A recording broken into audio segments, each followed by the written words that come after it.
Kemudian bagaimana agar ibadah kita punya dampak? Nah ini juga penting. Sholat tapi kok maksiat, gitu misalnya. Ya maka pertama memang ibadahnya harus didasari ilmu, jangan dasarnya ikut-ikutan. Kenapa kamu sholat? Ya habis yang lain sholat, ya saya sholat gitu. Kalau ibadahnya ikut-ikutan, ini tidak punya pengaruh. Pertama harus ya didasari dengan ilmu. Contohnya kita mengerti kenapa kita harus sholat, dalilnya apa, dan bagaimana syarat sah sholat. Kemudian kita mengerti apa tuh bacaan-bacaannya, maknanya. Kemudian yang lebih penting, kalau kita sholat, ini belajar ya, kita semua harus berproses. Kita harus menganggap ini sholat saya yang terakhir. Habis ini saya belum tentu sholat lagi, gitu. Itu akan kita laksanakan sebaik mungkin. Karena kita rasa, wah ini sholat saya yang terakhir. Habis ini belum tentu saya sholat ya. Kita sholat kita kadang-kadang asal-asalan karena kita merasa, ya habis ini kita juga sholat lagi gitu. Jadi enteng-enteng aja. Karena kita merasa kita juga sholat lagi gitu. Tapi kalau kita merasa itu kesempatan terakhir dalam ibadah, itu akan kita lakukan sebaik mungkin. Ini dari sisi personal.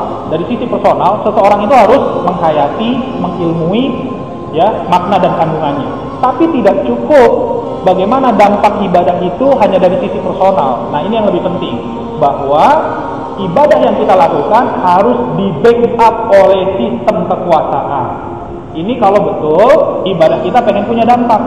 Makanya perintahnya lihat di dalam surat ke-22 ayat 41 ya. Di dalam surat Al-Hajj surat ke-22 ayat 41 dikatakan, A'udzubillahi minasyaitonir rajim. Bismillahirrahmanirrahim. Alladzina in makkannahum fil ardh, orang-orang yang apabila kami teguhkan kedudukannya di muka bumi, Allah angkat sebagai penguasa. Lihat program kerjanya apa? Aqamus shalah wa atau zakah wa amaru bil ma'ruf wa nahaw 'anil munkar walillahi akibatul umur. Menegakkan salat, menunaikan zakat, amar ma'ruf, nahi munkar, dan mengembalikan urusan kepada Allah. Jadi syariat itu harus di-backup oleh kekuasaan. Tujuannya apa? Untuk memperkuat dampak yang terjadi dalam kehidupan masyarakat. Karena kalau kita hanya memperbaiki secara personal, kita perbaiki di sholat kita, tapi di sekitar kita maksiat di mana-mana, nggak ada yang mensikapi, tidak ada yang menindak. Lama-lama lemah juga kekuatan kita, ya kan? Tapi kalau ada kekuasaan yang membackup kita ketika azan berkumandang, misalnya tadi, ya pertanyaan Pak Ali, itu nggak terjadi nanti. Kalau di backup kekuasaan azan berkumandang, Allahu Akbar, Allahu Akbar, semua yang di masjid, yang di rumah, yang di pasar, yang di warung masuk masjid. Kalau yang ketahuan tidak sholat ditangkap sama askar. Itu karena tidak dilakukan oleh kekuasaan, jadi apa yang terjadi? Yang mau sholat ya sholat, yang mau nonton ya nonton. Gitu jadi. Ini yang memperlemah dampak. Tapi kalau syariat di backup sama kekuasaan, itu nggak bisa orang seenaknya. Lagi bulan Ramadan, pagi-pagi masih muda makan, bayangin. Gimana coba? Kita pengen jadi orang takwa, berpuasa, di depan kita orang seenaknya aja, merokok, makan, minum.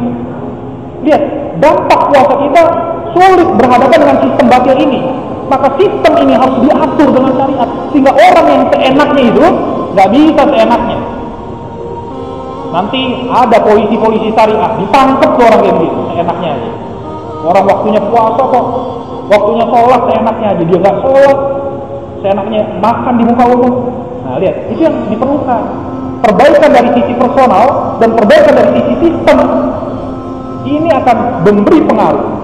Coba antum lihat di sana, ya di Mekah, di Madinah, itu tertib, ya karena diatur oleh kekuasaan. Waktu sholat semuanya, tinggalin tuh. Toko apa tinggalin, dampaknya luar biasa ya. Tapi itu pun cuma di Mekah, di Madinah. Di luar Mekah, Madinah ya acak-acakan juga.